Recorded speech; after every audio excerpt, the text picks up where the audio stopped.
Olá pessoal, beleza? Bem-vindo aí mais uma vez no canal Psicoanálise. Eu vou comentar aqui um vídeo agora do canal Metaforando, né? Onde o rapaz está falando novamente sobre narcisismo, que é um tema recorrente, mas eu vejo que até hoje parece que está todo mundo patinando ainda, né? Ainda não caiu na real de entender realmente o que é o narcisismo, né? E como eu digo, narcisismo, para quem quer falar de narcisismo, é obrigatório ler a obra de Freud. Porque, vamos dizer assim, ele é o pai da psicanálise e, entre aspas, o pai do narcisismo, que foi o que primeiro teorizou, né, de uma forma assim mais técnica, né, sobre esse tema, né? Então, a introdução ao narcisismo de Freud é clássico, é obrigatório a pessoa que vai falar de narcisismo comentar, falar de Freud, né, no mínimo, e falar o que é narcisismo na real, tá? Então, para o vídeo ficar bem curto, eu já vou direto aqui para a tela, aqui, né, mostrar para vocês aqui o seguinte. Ele está falando aqui, no caso, né, que o vídeo, o título é 4 sinais do narcisista, né? Ele comenta o caso da Ana Hickman com o Alexandre, né, que é o marido, né? E aí ele fala que tem 4 sinais que uma pessoa é narcisista, que ele é manipulador. Vamos voltar aqui, ó. O que o pessoal fala quando se refere a narcisista é o quê? É alguém que está aqui empoleirado na R4. Então, para eles, para os leigos aí, as pessoas que mal entendem do tema, que são muitos, a grande maioria, né? Vamos dizer assim, 90% não sabe direito o que é narcisismo. Então, quando eles falam do narcisismo, eu estou falando da R4. E realmente, a R4 é o escancaramento do narcisismo. Aqui é o lado do narcisismo perverso. Até tem uma denominação, né? TPN, que é o transtorno de personalidade narcísica, que já é visto o quê? É um narcisismo doentio. Tá? Então, quando eles falam do narcisismo, eles estão falando do narcisista R4, que é um narcisismo doentio, que é o quê? Nessa relação de gangorra, de relação altamente extremada aqui, tá? Na vertical. Certo? Então isso é o narcisismo para ele, tá? Só que todos nós normais, nós temos esse narcisismo aqui na R4. Todos nós estamos aqui na R4. Qual que é a diferença? A diferença é que quando uma pessoa normal tá habitando, vamos dizer assim, esse momento narcísico, ela está numa posição assim um pouco mais amena, certo? Mais maneira. Então ela é um narcisista, vamos dizer assim, mais comportado, um narcisista assim mais socializado, certo? Não extremado. Esse é um narcisismo normal, que todos nós temos. E temos que ter, certo? Todos nós temos que ser narcisista na R4. Mas normalmente nesse grau, certo? Ou então se uma hora pular por algum motivo para cá, tudo bem, dá uma puladinha para cá, voltar e não ficar encastelado aqui e se manter fixo aqui. Por quê? Quando um narcisista ele sobe aqui, ele está diminuindo os outros, certo? Então aqui eles estão falando do narcisista aqui R4. Né? Aí ele fala manipulador. Porque o narcisista aqui, quando ele está nessa posição, ele é tudo e o resto é escravo, é objeto para ele, é algo para ele fazer uso. Então ele vai manipular os outros. Isso bate, né? Isso bate.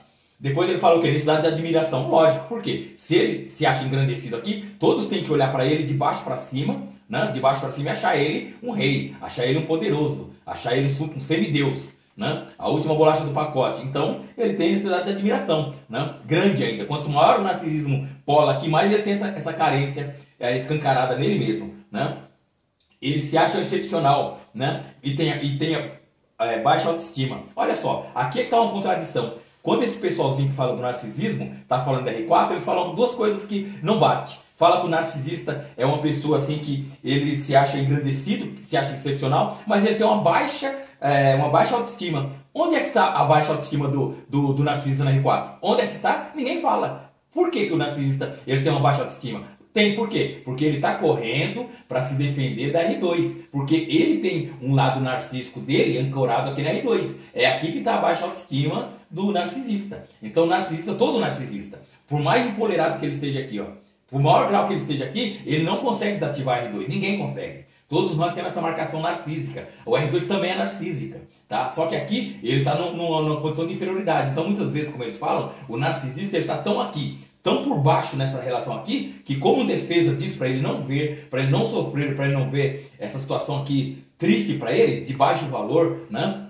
De uma pessoa insignificante, carente, ele pula direto para R4, para compensar e esconder essa posição. Por quê? Porque ele fica ancorado aqui. É como diz, eu só vivo aqui. Esse mundo aqui eu relego, eu não quero nem saber dele, mas ele não apaga ele. Ele vai estar pulsando o tempo todo dentro dele. É aqui que entra o narcisista, mesmo mais empolerado que estiver aqui, ele tem uma baixa autoestima nesse sentido. Porque a R2 é um peso para ele como para qualquer um de nós. Tá? Então ele não consegue se purificar totalmente. Ele não consegue ser totalmente maravilhoso como ele pretende, como ele deseja. Por quê? A R2 é uma marca de inferioridade que a qualquer momento pode piscar para ele, em qualquer relação. Então por isso que ele precisa manipular os outros até para evitar dessa situação aflorar para ele, né? Então você vê que bate isso aí. Aí o quarto ponto que ele coloca, falta de empatia. Com certeza, quando o narcisista ele começa a se polar aqui, a subir, né, na sua posição narcísica, a empatia vai ficando perdida, porque a empatia faz parte da posição R3, que também é narcísica. A R3 também é uma posição narcísica, só que aqui é uma das posições assim mais positiva. Por quê? Porque aqui ele tenta um equilíbrio, ele tenta, como quem diz assim, negociar. Aqui seria um jogo de ganha-ganha, né? Os dois ganham, né? Que é o quê? É uma relação de paixão. São dois apaixonados, tá maravilhoso para os dois, né? Por que tem que reclamar? Né? Ninguém está saindo prejuízo. No amor, duas pessoas que se amam, tá maravilhoso para os dois. Né? Numa relação de amizade, dois amigos, né? Tá maravilhoso para os dois e é narcísica. Só que aqui é uma relação narcísica de polo positivo. Energia é uma libido positiva. Tanto é que é uma energia de união. Olha só o desenho aqui, ó. Né? É uma posição narcísica de união. Agora aqui, esta aqui é uma de desunião. Olha, totalmente é um para cá, outro para lá. E é marcado isso aqui. Então vocês percebem que quem fala de narcisismo só fala disso. Por quê? Porque ele não entende, como diz, não entende da missa metade. Quer dizer, a R4 é a posição narcísica, mas é a posição perigosa e doentia. Então aqui realmente é o narcisismo cruel. R3 é a outra posição narcísica, só que é uma posição aqui mais recomendada, mais assim, que não é perfeita, nenhuma delas é perfeita, mas é a melhor para o ser humano e para a sociedade. Né? Isso aí os fatos vão mostrando.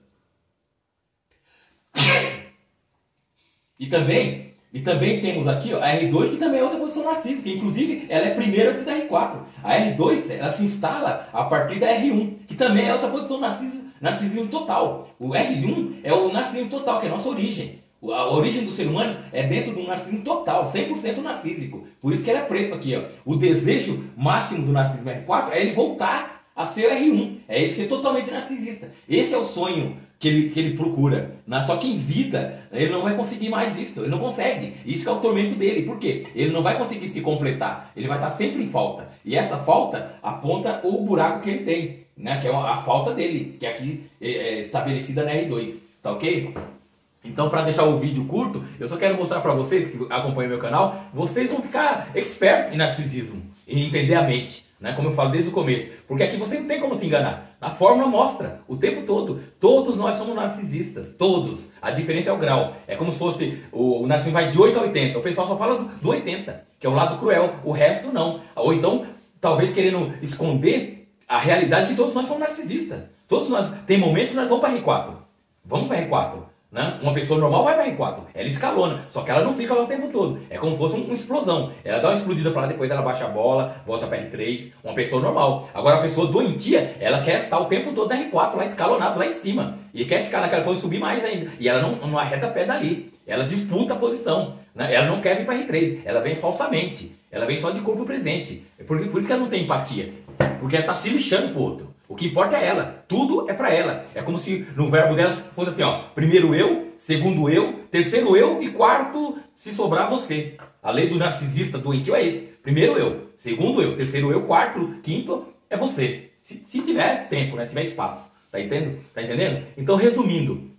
Quem fala de narcisismo, eu acho assim meio que vergonhoso, primeiro não respeitar um pai da matéria que é Freud e a psicanálise. Aí fala de orelhada, fala besteira, como eu vejo o tempo todo o pessoal falando isso, né? E é meio vergonhoso, né? Quer dizer, mostra o quê? Qual o conhecimento, qual o domínio que a pessoa tem sobre um tema, né? Pelo menos tem que dar uma estudadinha, como diz, né? Vai falar de alguma coisa, se prepara um pouco, né? Ou então, nem fala, não é verdade? Então, para fechar, pessoal, era esse recado que eu queria dar para vocês, tá? E qualquer dúvida, qualquer questão, comente aí, né? Siga o canal, tá? Curta os vídeos aí para ajudar a crescer o canal devagarinho aí. Agradeço a atenção de vocês aí.